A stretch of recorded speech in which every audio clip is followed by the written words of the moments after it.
who is in our life has a big impact on our well-being. It's important to nurture healthy relationships and keep in mind that you matter.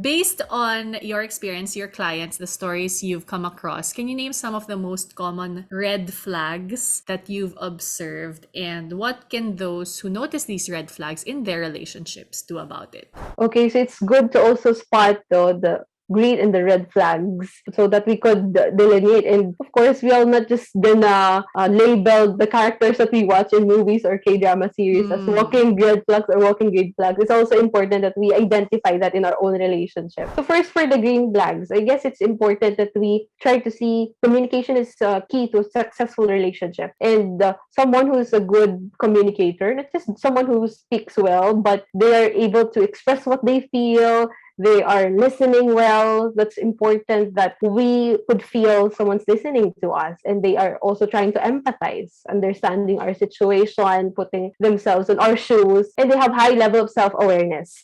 This is an important characteristic of a potential partner or lifetime partner because they know what they want, they are consistent about their values and principles. While, of course, red flags, these are the unhealthy behavior factors which we need to spot early on in the relationship.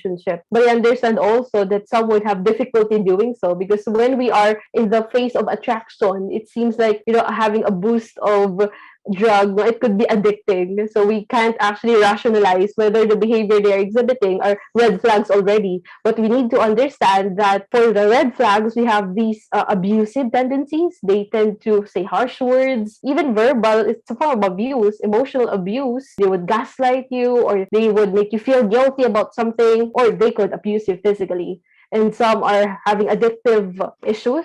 It could be like being engaged to something more than the usual or normal. Okay, so these could also be a red flag. And those with untreated challenges, which they are not acknowledging that there is a problem. So that's a problem as well. And also for someone who's having that level of possessiveness, they could be jealous, and you feel good about it because they're jealous, but it's so much. As you go along the relationship, they like control, and that could really be a red flag, especially if they would keep you from going with your friends just because they want to spend time with you, and the world is like tied around them. And some would have this level of narcissism. All of the things that they would say is correct. And again, they have control over you. And the disorganized attachment, which shows that they could be really anxious. They don't want to let you go, but then they're avoidant to actually talk about the issues in the relationship. So these are just some of the red flags. And it's very important that you communicate with them about it. So what's their response when you communicate?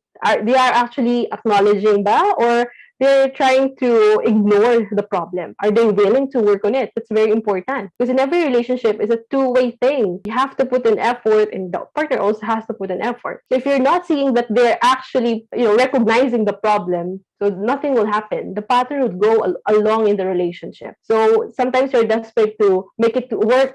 But if they're not willing, our partner is not willing to do so, it's not going to work. Alin dun yung pinaka-common, Eiza, that you've seen in the couples you've been treating? Actually, those who are not expressive about what they are feeling, and they tend to bottle up the emotions, and then they will just burst. So they have these anger issues. Yeah, so that's the most common actually. It varies per couple, per dynamic. Pero in general, ano yung na-advise mo sa mga tao, and maybe someone listening to this who has a partner who does bottle it up, or who is a partner who bottles it up? So here, it's important that you have that self-acknowledgement that you have this tendency. You tend to bottle up what you're feeling, and then when you get to that overflowing of emotions, you don't have control over it. So it takes you to acknowledge, and then of course try to tap people to support you. And it's good to have professional help, and it's not just with you couples, but you as a person wanting to improve yourself to be better in the relationship. Yeah.